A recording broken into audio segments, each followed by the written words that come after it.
자, 여러분, 율법 하면 떠오르는 민족, 떠오르는 사람이 있죠. 누굴까요? 예, 이스라엘 나라 이름이고요. 누구죠? 유대인. 예, 이스라엘의 유대인이 떠오르게 될 겁니다. 제가 여러분들하고 지금 성지 특집을 설교하고 있는지라 여러분이 요즘 부쩍 이스라엘에 관심이 많으실 텐데 되게 특이한 나라라고 그랬죠.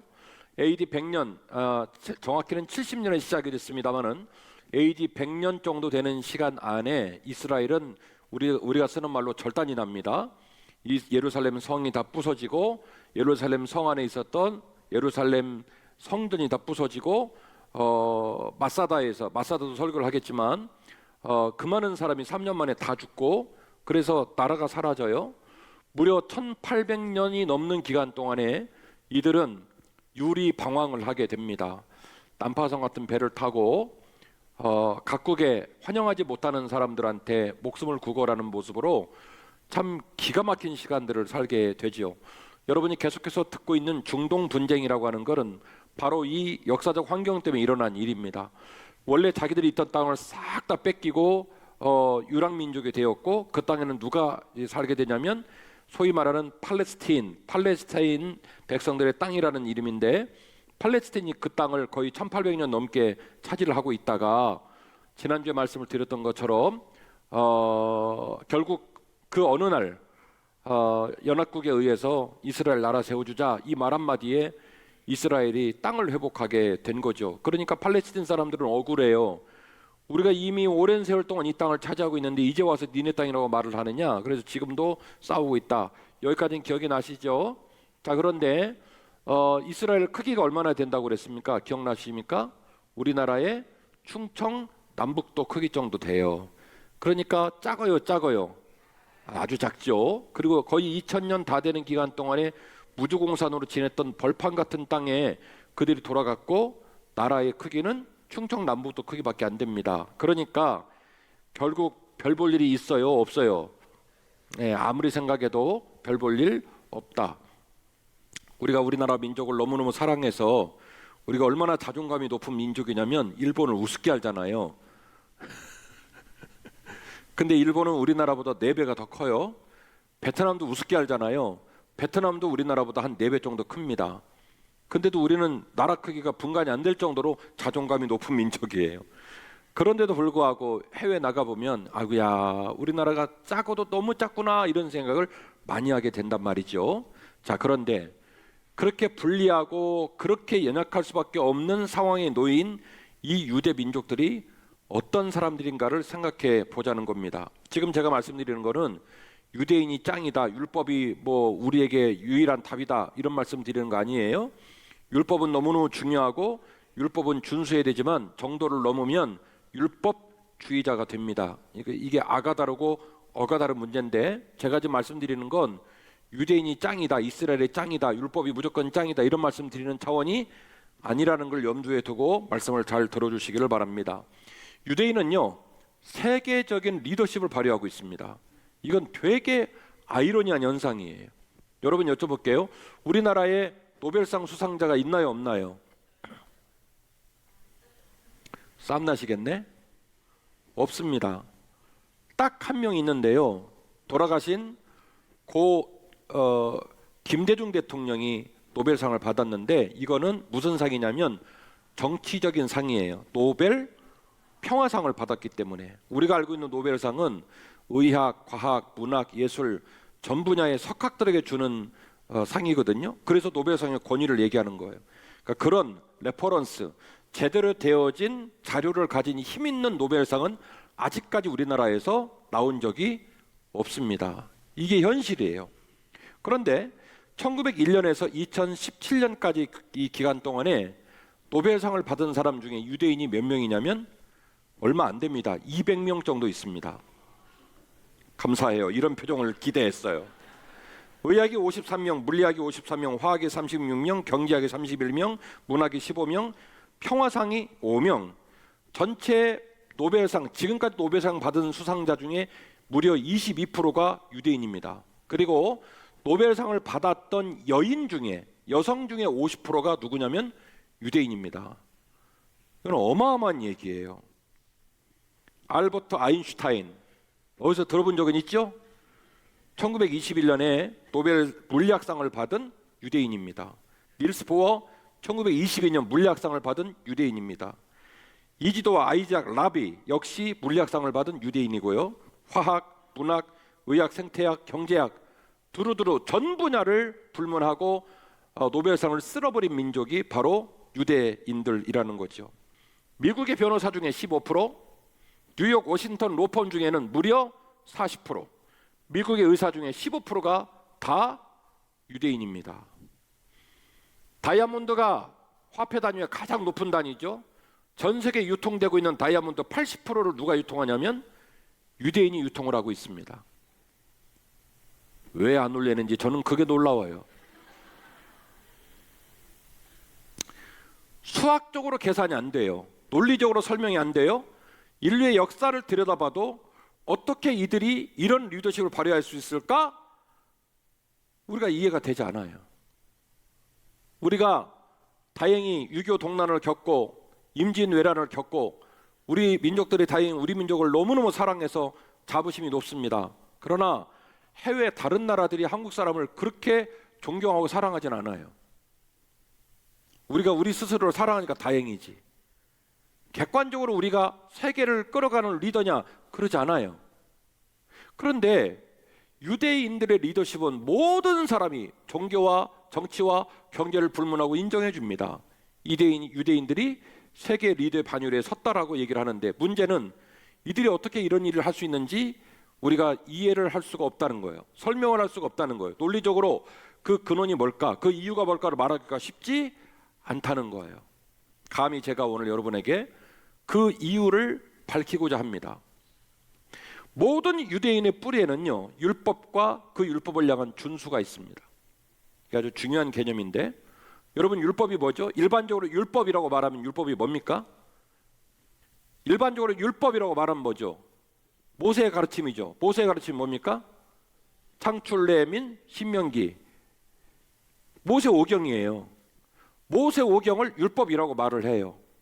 보통 율법, 토라 하면은 모세 오경을 말하는 거예요. 그런데 문제는 우리가 들고 다니는 성경에는 이미 토라가 율법이 안에 들어가 있어요. 우리는 율법보다 훨씬 큰 책을 들고 다녀요. 그 책 이름이 뭐냐면 성경입니다.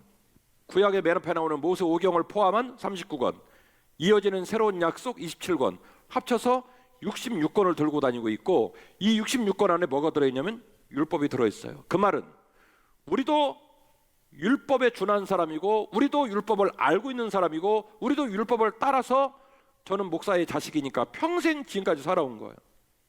이런 맥락에서 본다면 유대인들하고 우리하고 율법을 알았느냐, 율법을 들고 다니는 문제에 대해서는 별반 차이가 없다. 그럼 무슨 차이가 있을까? 제가 여러분에게 소개하고 싶은 포인트는 뭐냐면 율법 앤드 준수예요. 이 단어가 중요해요. 무슨 단어요? 준수라는 단어가 중요해요. 유대인과 우리의 차이가 뭐냐면, 그들은 율법을 알고 율법을 들고 율법을 사랑하고, 더 나아가 그 율법을 어떻게 해요? 준수한다는 거예요. 어떻게 준수하냐면 마음으로 준수하고 뜻으로 준수하는 게 아니라 구조적으로 준수를 해요. 이게 중요한 차이예요. 오늘 설교의 맥락인데 잘 들으세요.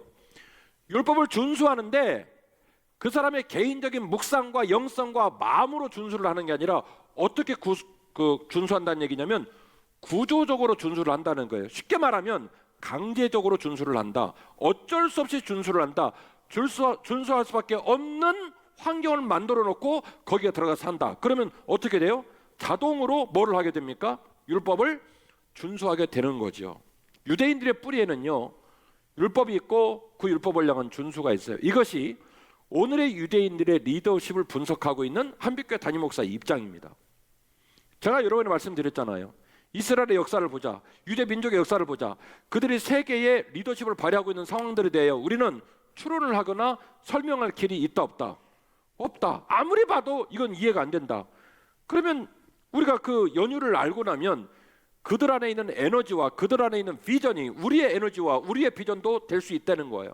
그래서 감히 설교자로 오늘 여러분에게 제가 연구하고 있고 제가 묵상하고 있는 결론을 내고 있는데, 제가 말하는 논리는 뭐냐면 유대 민족들에게는, 이스라엘 민족들에게는 율법이 있고 율법을 위한 뭐가 있다? 준수가 있다. 이 말씀을 드리는 겁니다. 오늘 부목사님께 읽어준 본문은 그 유명한 말씀 신명기 6장 4절 이하를 읽어드렸어요. 쉐마의 말씀. 들으라 이스라엘. 쉐마의 시작이 그거예요. 들으라 이스라엘. 들으라 이스라엘. 이 말은 율법을 강조하는 겁니까? 준수를 강조하는 겁니까? 둘 중에 하나가 찍어요. 율법을 강조하는 거예요? 준수를 강조하는 거예요? 들으라 이스라엘. 율법을 강조하는 거예요? 준수를 강조하는 거예요?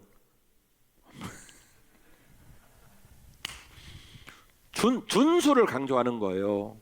자, 신명기란 말은 리뉴얼 버전이란 말이에요. 계명을 다시 준다는 말이에요.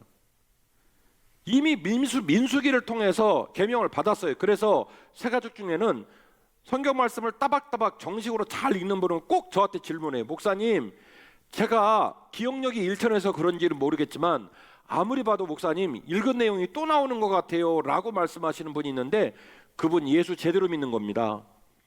예수를 20년 믿고도 읽은 내용이 또 나오는 걸 모르고도 예수를 잘 믿는 놀라운 분들이 계시기 때문에, 하나님의 계명이, 하나님의 율법이 주어지고 난 다음에 그 율법을 다시 준 것이 뭐냐면 신명기예요.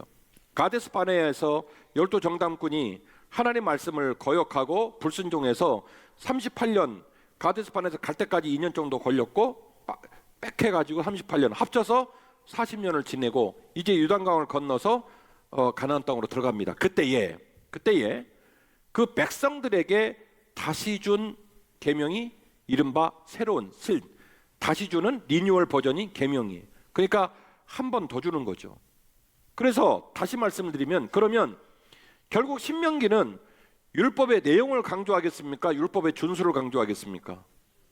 당연히 준수를 강조하죠. 왜냐하면 처음 줬던 내용이 준수가 잘 안 됐기 때문에 다시 준 거예요. 그러니까 신명기는 율법의 내용도 중요하지만 뭐가 중요하냐면 율법의 준수가 중요하겠지요.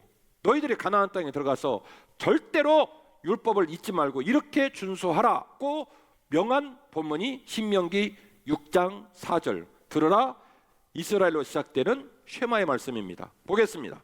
들으라 이스라엘, 우리 하나님 여호와는 오직 유일한 여호와이시니 너는 마음을 다하고 뜻을 다하고 힘을 다하여 내 하나님 여호와를 사랑하라.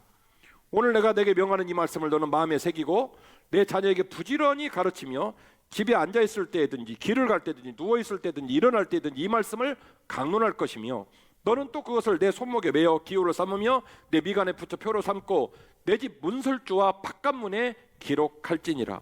13절 내 하나님 여호와를 경외하며 그를 섬기며 그의 이름으로 맹세할 것이라. 아멘. 자, 쉐마의 말씀을 정리하겠습니다.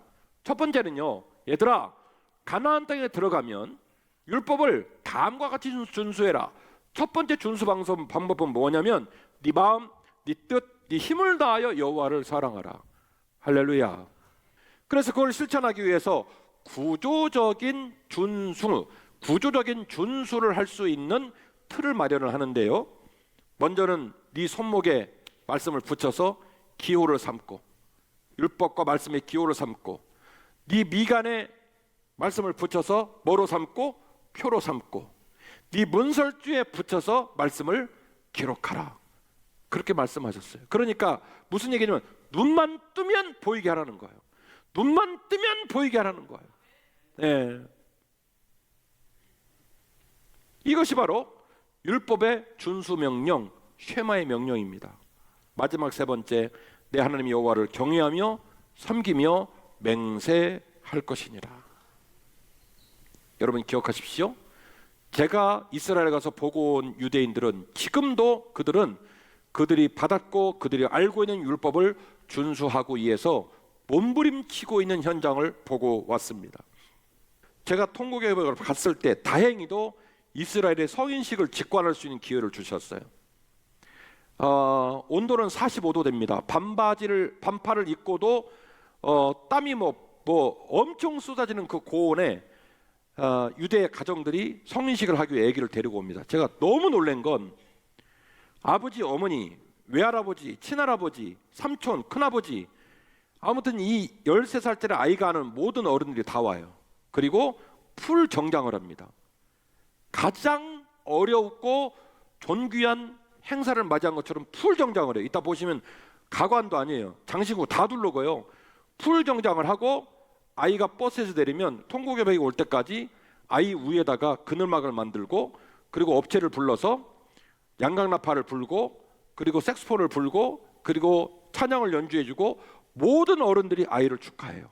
네가 유대 민족으로 어른이 됐다라는 것을 축하하는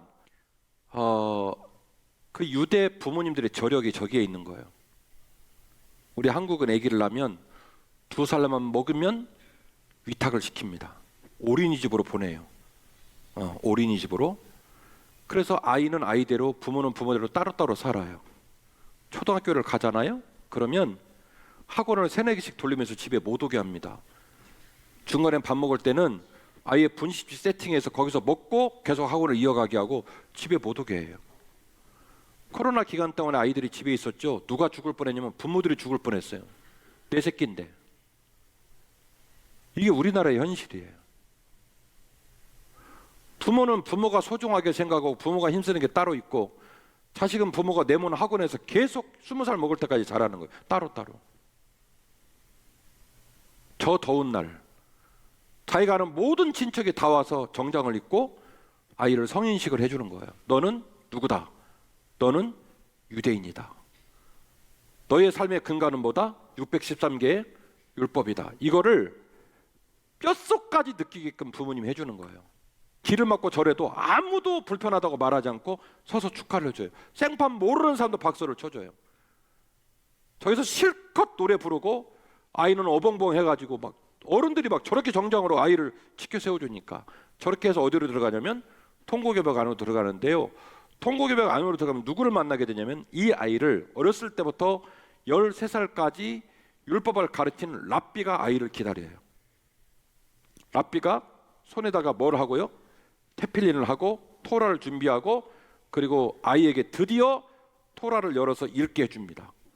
그리고 토라를 다시 감아서 통에 넣어서 수납을 하는 일을 누구한테 직접 시키냐면 13살 먹은 이 아이한테 직접 시켜요. 이게 굉장히 중요한 의미를 가지는데, 아이 표정을 보면요, 전쟁터에 나가는 것처럼 아이의 엄중한 표정이 나와요. 왜? 분위기 자체가 이게 장난이 아니구나. 그래서 13년 전에는 엄마 뱃속에서 태어나고 14년 후에 성인식을 할 때는 이들은 뭘로 태어나냐면 유대인 율법으로 태어나요. 마지막 말씀드릴 것은 이스라엘의 일상에 담긴 자녀 교육입니다. 제가 이스라엘에 2주간 있으면서 제일 놀랐던 건 뭐냐면, 삶의 모든 자리에 부모가 자식을 데리고 있다는 사실이에요. 따라서 씁시다. 내 자식은 내가 가르친다. 이게 유대인의 기본적인 정신이에요. 내 자식은 누가 가르치냐면 시장이 가르치는 것도 아니고 대치동 선생님이 가르치는 것도 아니고, 누가 가르치냐면 내 자식은 누가 가르쳐요? 내가 가르친다. 제가 너무 놀란 거예요. 출근할 때도 아이들이 항상 부모 옆에서 손잡고 따라다닙니다. 퇴근도 같이 하고요.